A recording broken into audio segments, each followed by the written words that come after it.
ඇය වසන්තයක් වී මා දෙස බලද්දී මා එය ඉදිරියේ වූයේ නිහඬ කැඩපතක් පමණි. ඇගේ හදවතේ මල් පිපුණද ඒ මල් පරව යනු දැකීමට මා බිය වූයෙමි. රශ්මි, මගේ අසම්පූර්ණ ලෝකයට ඔබ මැදි නොකළේ ඔබ මට වඩා උත්තරීතරයයි මා හදවතින්ම විශ්වාස කළ බැවිනි. දෙපයින් නැගීමට වෙරදරන අරගලය මැද ජීවිතයේ සියුම් තැන් මටම ගැහැරුණි. නීරා, නුඹේ හදවතේ මා වෙනුවෙන් මහා මෙරක් තරම් ආදරයක් තිබූ බව එදා සුළඟ හෝ මට රහසින්වත් කීවේ නම් විශ්වාස කරන්න. මේ මුළු විශ්වයම හරහා හෝ මා නුඹ සොයා එනු නියතයි.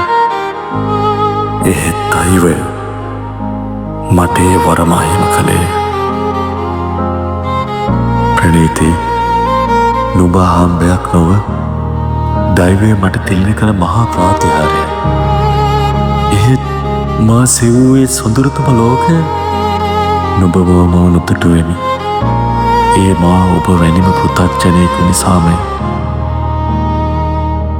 පියෙකු වීමේ, සැමියෙකු වීමේ මහා සිහිනය කරපින්නාගෙන ඒ මහා බරින් මා පැලී පොඩි වී යද්දී මට මාවම අහිමි වෙද්දී මා ඇද වැටෙන්නට ගිය සෑම මොහොතකම ඇය තමන්ගේ දෑත්ත රිදවාගෙන මාව දරා සිටියාය.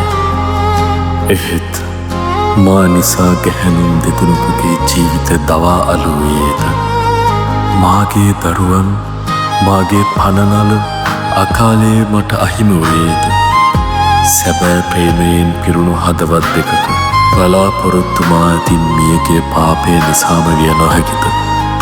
ජීවත්ව සිටියදීම මා ඔවුන්ව මරා දැමූ නිසා දෛවය මට මේ දඩුවම දුන්නා විය නොහැකිද?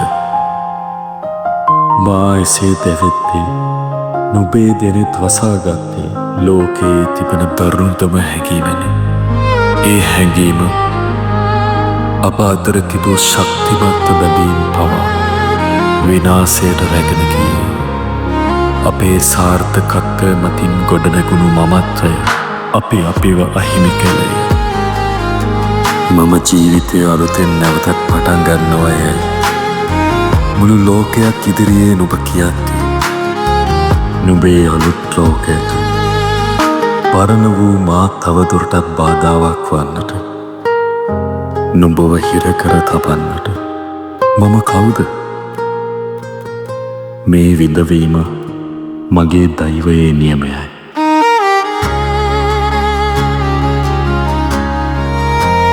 මා නීරාව හෙව්වේ ආදරය හොයාගෙන නොව ඇගේ දෙපා මුල වැටී මා අතින්නයට සිදුවේ මහා අසාධාරණයට සමාව ගන පිණිසයි.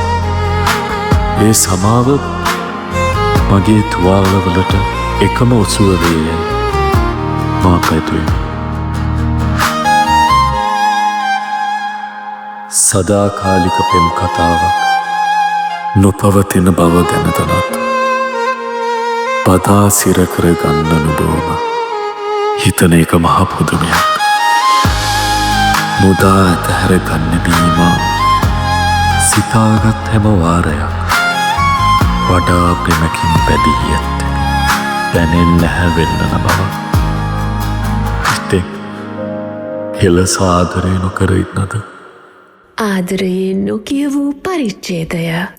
නීරා, දෙවයින පුරා සිනමාහල්වලදී